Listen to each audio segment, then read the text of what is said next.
Hallelujah, जय मसीह की, praise the Lord. आइए हम अपने आप को नम्र और दीन करते हुए परमेश्वर की हुजूरी में आएं।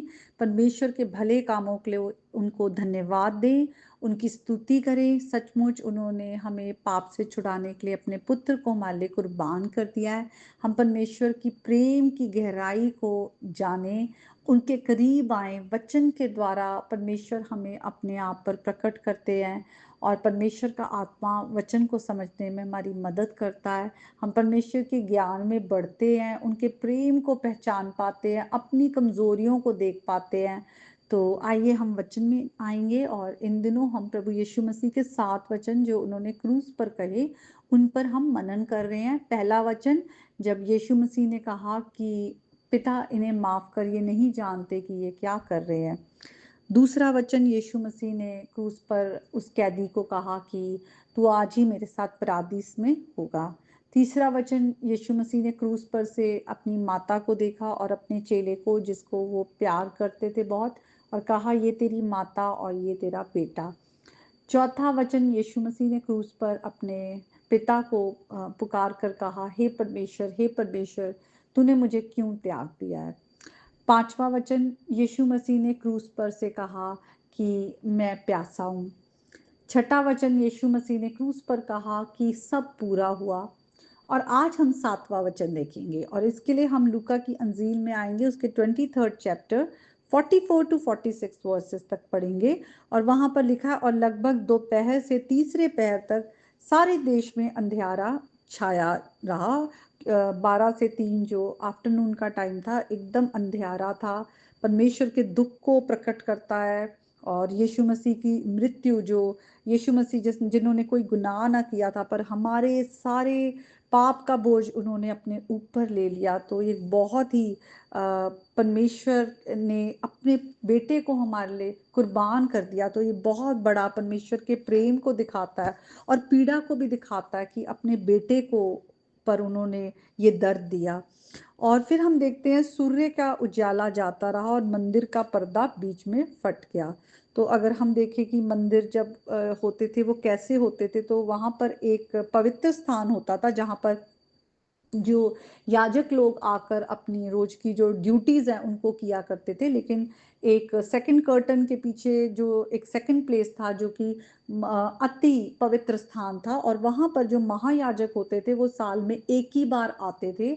और वो लहू के साथ आते थे जानवरों के, अपने और लोगों के गुनाहों के लिए, वो प्रायश्चित करने के लिए, माफी मांगने के लिए, ताकि परमेश्वर की दया हो और अनुग्रह के द्वारा परमेश्वर उनको और लोगों के गुनाहों को माफ करे। वो जो माफी मांगने आते थे, क्योंकि हमारे जो पाप है उसके कारण परमेश्वर का न्याय आता है, गुस्सा आता है। और वचन में लिखा हुआ है किस तरह से बिना लहू बहाए पापों से माफी नहीं है, तो लहू के साथ आना पड़ता था। लेकिन यीशु मसीह के आने के साथ हम जानते हैं, यीशु मसीह जो परमेश्वर के मेमने हैं, जो पूरे संसार का पाप को उठा लिए जाते हैं। तो यीशु मसीह ने क्रूस पर अपनी एक ही बार अपने आप को पिता को सौंप दिया, अपने आप को सैक्रिफाइस कर दिया, हमारे पापों का बोझ लेकर हमारे लिए मृत्यु सही, और अपने आप को उन्होंने कुर्बान होने दिया।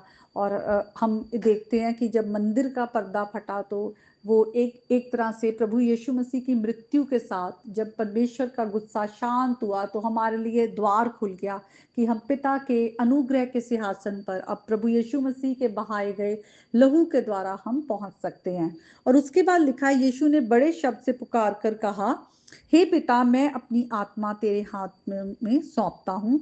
और ये कहकर प्राण छोड़ दिए। तो ये प्रभु यीशु मसीह के का 7वां वचन था, जो उन्होंने क्रूस पर कहा, और आखिरी वचन। और इसके बाद यीशु मसीह की मृत्यु हो गई। और यहाँ पे अगर हम देखें तो यीशु मसीह के जीवन को जब हम देखते हैं, तो किस तरह से इब्रानियों की पुस्तक 5 उसका जो अध्याय है उसके 7 से 9 वचन में लिखा हुआ है कि किस तरह से यीशु मसीह जो थे, अपने देह के रहने के जो दिनों में ऊंचे शब्द से पुकार पुकार कर और आंसू बहा बहा कर उससे जो उन्हें मृत्यु से बचा सकते थे, प्रार्थनाएं और विनती करते थे। और भक्ति के कारण उनकी सुनी गई। तो यीशु मसीह बहुत ही पिता के आज्ञाकारी बेटे हैं और यीशु मसीह के जो मिनिस्ट्री जब उनके वो पृथ्वी पर थे और अपनी लाइफ उनकी हम देखते हैं तो वो लगातार पिता के साथ जुड़े हुए थे और हर बात के लिए पिता की ओर देखते थे। वो अपने चेलों को भी कहते थे कि जो कुछ मैं पिता से सुनता हूँ वही मैं तुम्हें देता हूँ, तुम्हारे साथ भी शेयर करता हूँ। और वो हर चीज के लिए पिता के आगे प्रार्थना करते थे रो रो कर, यहाँ तक कि गत्समनी के बाग में भी जब उनको पता था कि अब मुझे मृत्यु जो है क्रूस की मृत्यु सहनी है, तो उन्होंने पिता के आगे उन्होंने पुकार पुकार कर प्रार्थनाएं की। और वो आज्ञाकारी बेटे थे, उन्होंने कहा पिता मेरी नहीं तेरी इच्छा पूरी हो। और उन्होंने अपने आप को परमेश्वर के हाथों में परमेश्वर की विल में सौंप दिया, सरेंडर कर दिया। और आगे अगर हम 9 आयत में देखें, वहां लिखा है पुत्र होने पर भी उसने दुख उठा उठा कर आज्ञा माननी सीखी और सिद्ध बनकर अपने सब आज्ञा मानने वालों के लिए सदा काल के उद्धार का कारण हो गया। तो यीशु मसीह ने हमारे लिए एक एग्जाम्पल सेट किया है। आसान नहीं था, वो भी उन सब टेम्पटेशंस में से होकर गुजरे जिनमें से हम गुजरते हैं। लिखा हुआ है दुख उठा उठा कर आज्ञा माननी सीखी, परमेश्वर के आगे वो सरेंडर करते गए। उन्होंने कोई पाप ना किया, उन्होंने अपने पिता की आज्ञा को पहले रखा कि मुझे पिता को खुश करना है, मुझे पिता के आगे सरेंडर करना है। और यहाँ पे ये जरूरी बात है, हम मसीहियों के लिए बहुत जरूरी है, लिखा हुआ है वो सिद्ध बनकर आज्ञा मानने वालों के लिए उद्धार का कारण हुए हैं। हमें भी अब हम जब पिता के पुत्र और पुत्रियां हैं, बेटे और बेटियां हैं, हमें भी आज्ञा माननी। ये नहीं कि प्रभु यीशु मसीह ने जान दी है हमारे गुनाहों के लिए तो हम कुछ भी करते रहे, कैसे भी जिंदगी जीते रहे। यीशु मसीह ने भारी कीमत चुकाई है, हम इस बात को जाने। प्रभु यीशु मसीह के बहाए गए लहू के द्वारा जब अब हमें पाप से माफी मिली है तो हम अब उस पाप के जीवन में ना जाए, हम पाप से फिर कर परमेश्वर की धार्मिकता का पीछा करें और हम यीशु मसीह की तरह आज्ञाकारी बने और यीशु मसीह की तरह अपने सोल को परमेश्वर के हाथों में दे। जिस तरह यीशु मसीह हर बात बात पर अपने पिता की ओर देखते थे, हम भी प्रभु यीशु मसीह पर अपनी आंख टिकाते हुए पिता की ओर देखें और अपने जीवन से जैसे यीशु मसीह महिमा देते थे, हम भी परमेश्वर पिता को महिमा दे। तो ये आज का वचन है, हमें प्रभु के वचन के द्वारा, उनकी क्रूसिफिक्शन के द्वारा, उनके कहे हुए 7 वचन के द्वारा हमें बहुत कुछ सीखने को मिलता है। प्रभु यीशु मसीह ने हमारे लिए क्या किया है और अब हमें किस तरह का जीवन जीना है। तो इस वचन के द्वारा परमेश्वर आप सबको बहुत आशीष दे।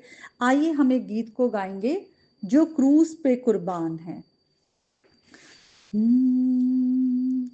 जो क्रूस पे कुर्बान है वो मेरा मसीहा है, हर जख्म जो उसका है वो मेरे गुनाह का है, हर जख्म जो उसका है वो मेरे गुनाह का है।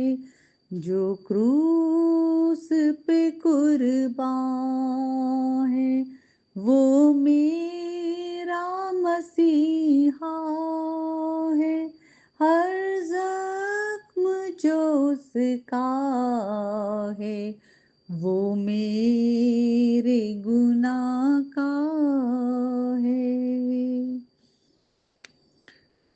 इस दुनिया में ले आए मेरे ही गुनाह उसको, मेरे ही गुनाह उसको, ये जुल्म सितम उस पर मैंने ही कराया है, मैंने ही कराया है।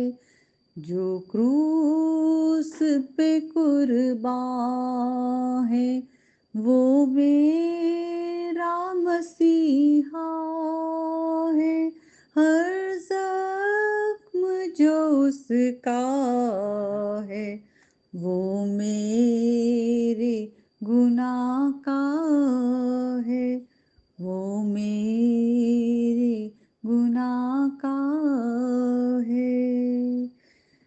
God bless you all.